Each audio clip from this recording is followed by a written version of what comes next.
Hai teman-teman, sahabat Gupi Perspektif, di mana aja kalian berada, gimana kabarnya? Saya harap semuanya baik-baik aja dan kembali lagi kita akan membahas seputar ikan gupi. Kalau di video sebelumnya kita sudah membahas tentang corak ikan gupi di badannya ya, yang ada corak snake skin dan juga yang kobra, bar, dan lain sebagainya. Maka kali ini kita akan coba bahas masalah corak di ekor ikan gupi. Seperti teman-teman ketahui kan, corak ekor ikan gupi ini juga macam-macam ya, seperti corak di badannya. Kalau kita perhatikan seperti di video ini, ada selain bermacam-macam jenis atau strain gupi, juga kalau diperhatikan corak di ekornya juga bermacam-macam.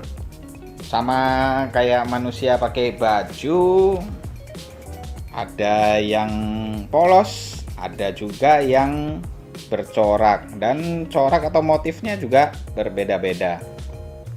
Corak pertama adalah corak lace. Corak yang paling halus dan rapi seperti garis yang tidak terputus-putus. Ada di bagian ekor dan biasanya kita temuin di jenis-jenis ikan gupi seperti red lace, black lace, yellow lace, blue lace. Bahkan ada juga sekarang purple, white lace dan lain sebagainya. Pokoknya yang ada namanya lace ya seperti itulah. Kalau diperhatikan corak di ekornya seperti dijelaskan tadi, seperti garis halus, rapi yang tidak terputus. Selain lace seperti red lace sampai black lace dan sebagainya, ada juga yang bentuk kepalanya metal. Contohnya metal black lace atau metal red lace dan sebagainya. Jadi corak pertama kita kali ini adalah lace yang coraknya yang paling halus. Kalau menurut saya sih corak lace ini corak paling awal ya dari ikan gupi ini.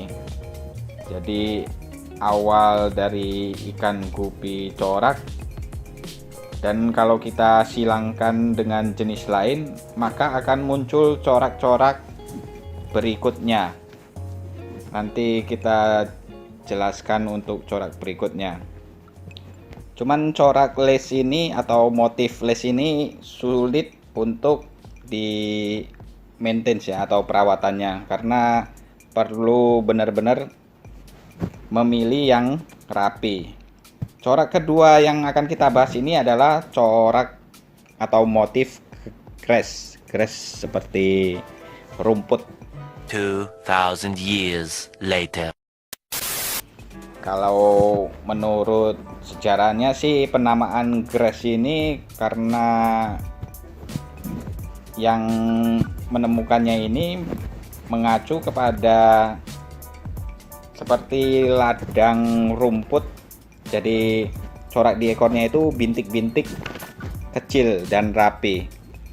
Hampir seperti lace juga yang rapi, cuman kalau di motifnya lace tadi lebih ke garis-garis, sedangkan motifnya grass ini lebih ke bintik-bintik halus. Kalau untuk contoh jenis ikan gupinya yang paling kita kenal ya seperti blue grass dan red grass, ada juga purple grass, dan untuk yang metalnya ada metal snake skin blue grass.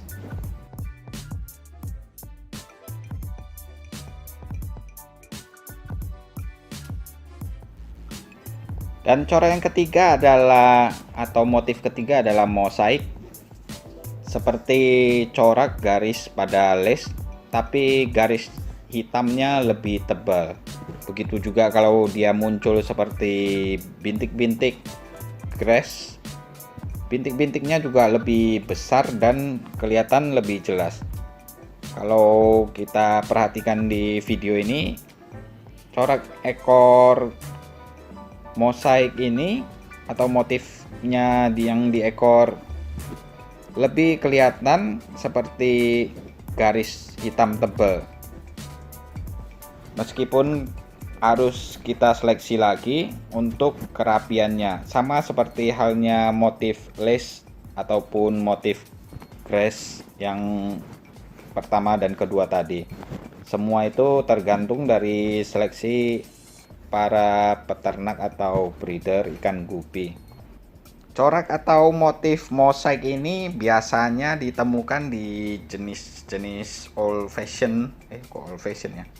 Jenis-jenis seperti ikan gupi jadul lah istilahnya.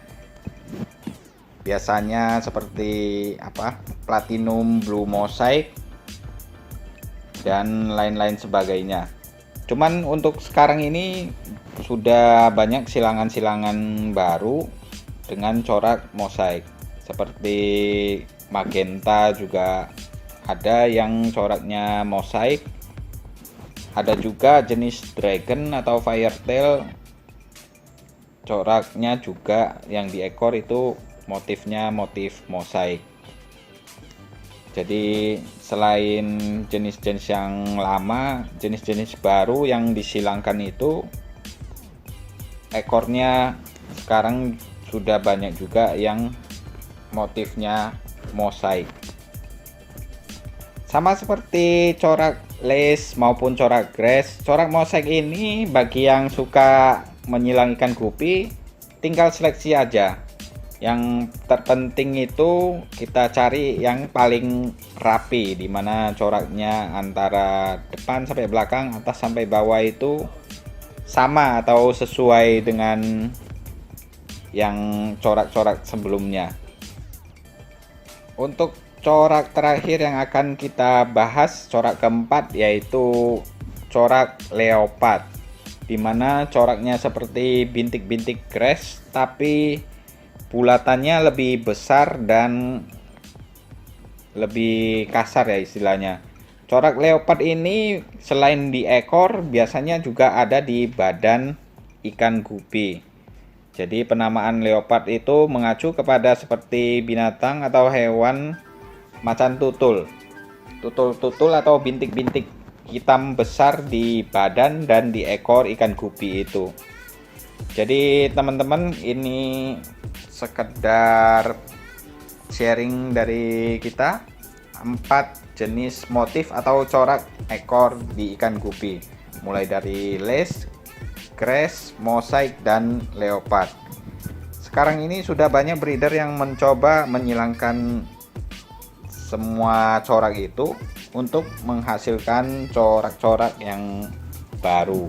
Selain di badan ikan gupi, juga corak di ekor dan di dorsalnya. Jadi teman-teman mungkin sekarang ini sudah punya gambaran ikan gupi yang di rumah itu coraknya seperti apa dan akan dinamakan apa. Kalau kita lihat di sini ada jenis lain lagi, seperti misalnya silangannya green atau blue dragon. Kita perhatikan corak di ekornya halus seperti lace. Ini karena waktu saya silang itu memang memakai ikan gupi strain atau jenis lace, makanya corak di ekornya rapi atau halus, sedangkan di badannya corak snake skinnya juga seperti corak snake skin atau lace di ikan jenis lace.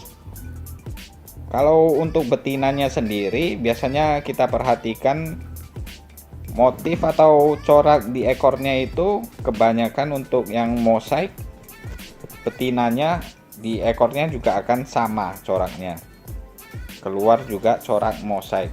Lain dengan betina untuk corak atau motif lace, biasanya ekor betinanya itu polos atau bening atau warna merah atau warna hitam sesuai dengan warnanya. Misalnya red lace, warna ekor betinanya akan merah atau kadang juga bening, tergantung kualitas dan seleksi dari teman-teman semua. Ya, inilah sekedar sharing 4 jenis corak dari saya. Mungkin nanti kalau teman-teman punya tambahan lain bisa share atau tulis di kolom komentar. Jangan lupa untuk terus mencoba menyilang ikan gupi, berusaha supaya ikan gupi yang dihasilkan menghasilkan anakan yang atau jenis ikan-ikan baru dengan corak di badan atau corak di ekor ataupun bentuk ekor yang berbeda. Salam gupi perspektif.